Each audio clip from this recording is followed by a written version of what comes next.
Hello les amis, bienvenue pour la vidéo d'aujourd'hui.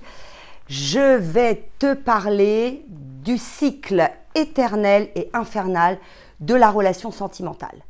Tu t'es arrêté dessus, c'est que forcément, ça fait écho en toi. Donc là, je vais parler dans cette vidéo de ce cycle, mais vraiment par rapport à la relation toxique sur le plan sentimental. Sachant que, le cycle peut, en l'occurrence, fonctionner pour d'autres types de relations toxiques, qu'elles soient professionnelles, familiales ou amicales. Je vais te raconter cette histoire.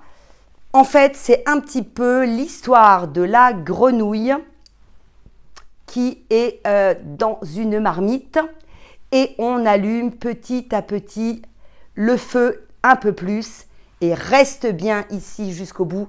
La grenouille, c'est toi, je te raconte tout. Si tu me découvres aujourd'hui, je suis Anka et je suis experte en divorce heureux. Et oui, le divorce peut être heureux. J'ai créé cette chaîne pour mettre à ta disposition un espace de connaissance, de partage, de soutien et surtout d'action afin que tu te libères définitivement des personnes toxiques à quelque niveau que ce soit dans tes relations afin de vivre ta best life, celle que tu mérites. Je tiens à remercier tous les nouveaux abonnés qui ont rejoint la chaîne et si tu veux encourager mon travail, merci. Abonne-toi, like et surtout partage très largement autour de toi. Je te remercie. On va rentrer dans le vif du sujet, le cycle infernal et éternel de la relation toxique. Donc là, je le reprécise, sur le plan sentimental. Alors, j'ai parlé au début de la vidéo de l'image de la grenouille qu'on plonge dans une marmite. Et puis au début, voilà, on allume le feu petit à petit et donc la chaleur monte et la grenouille va de plus en plus mal. Il y a une autre image aussi pour visualiser mentalement à quoi correspond ce cycle, c'est-à-dire que quand tu démarres une relation toxique sentimentale, c'est comme si tu es dans un sèche-linge ou dans une machine à laver. Allez, on va parler d'essorage. Et au début de la relation, la vitesse d'essorage, c'est 200 tours par minute. À la fin de la relation, tu passes à 2000 tours par minute. Donc, je vais t'expliquer pourquoi ces cycles, les phases de ce cycle vont s'accélérer au fil de la relation, dans le temps, plus la relation est longue. Alors, c'est pourquoi, tu vas me dire, pourquoi un cycle, pourquoi… Bon, tu retourneras sur une de mes vidéos précédentes sur la chaîne où je parle du fait que une relation toxique a une fin qui est déjà programmée, d'accord? Évidemment, elle est programmée puisque elle s'articule autour de ce cycle infernal, justement, qui se décompose en 4 phases dont je vais te parler tout de suite. Et voilà, donc forcément, quand tu tournes, c'est comme un hamster. Quand tu tournes, le hamster, il tourne dans sa roue, il n'a jamais de sortie, en fait.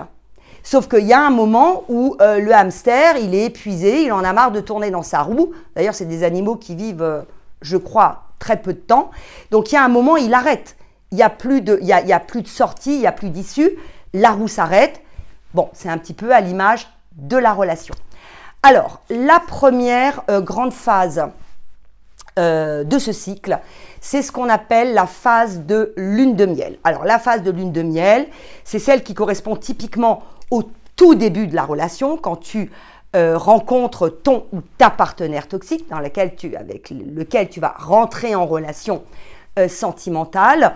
Donc là, c'est effectivement, si je parle d'un homme, c'est un prince charmant. Vraiment, là, tu te sens la personne la plus importante de ta vie. Il te donne l'impression que tu es unique au monde. Il te met sur un piédestal. Tu vois la vie à travers des lunettes roses, c'est-à-dire que là, vraiment, tu te dis, mais comment se fait-il que l'univers m'ait apporté une personne aussi formidable dans ma vie? Bon, ça, c'est la première phase. Et puis, la deuxième phase arrive plus ou moins rapidement. Et d'ailleurs, je tiens à préciser que plus le ou la partenaire que tu as en face de toi rentre dans l'âge, et plus cette phase va être écourtée. Hein, si la personne est jeune, ça peut durer des mois, peut-être quelques petites années, mais maximum. Plus la personne avec laquelle tu rentres en contact rentre dans l'âge, et plus ce temps va se raccourcir. Alors, ensuite arrive la deuxième phase. Donc, toi, tu es avec tes lunettes roses, tu te dis « Waouh, incroyable, mais comment se fait-il que j'ai rencontré une personne pareille, aussi formidable ?» Bon, si tu l'as vécu, ne te réjouis pas tout de suite. Alors là, on augmente le feu dans pour l'eau de la marmite dans laquelle se trouve la grenouille. Hein. Donc là, ça va être première phase de dénigrement en fait, tu vois, mais ça commence très très doucement. Ça veut dire que en fait là, ton partenaire ou ta partenaire va te tester sur tes capacités plus ou moins rapides à rentrer sous son emprise, d'accord? Donc il va ou elle va procéder à un certain nombre de tests. Les tests, c'est par exemple, bon, t'envoyer des petits pics sur ton physique, sur ta façon de voir les choses, sur ce que tu fais, bien ou mal.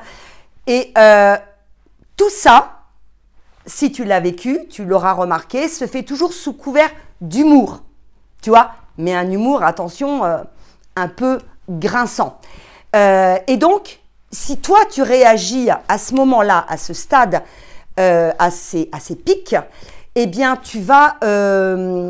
il est fort probable que ton partenaire te réponde « Ah, mais toi, alors là, tu n'as vraiment pas d'humour. » Alors ça peut arriver aussi bien en public qu'en privé, d'accord? Donc là, ton partenaire va te tester sur ta docilité, on pourrait dire. Donc là, c'est là que vont arriver les chauds, les froids, te faire rentrer dans de la confusion, d'accord, avec cet enfumage mental, te faire perdre pied quelque part par rapport à ta réalité et ta façon de voir les choses. Et donc, voilà, ça c'est la deuxième phase. Ensuite, s'enchaîne une troisième phase qui là va être beaucoup plus dans le dur.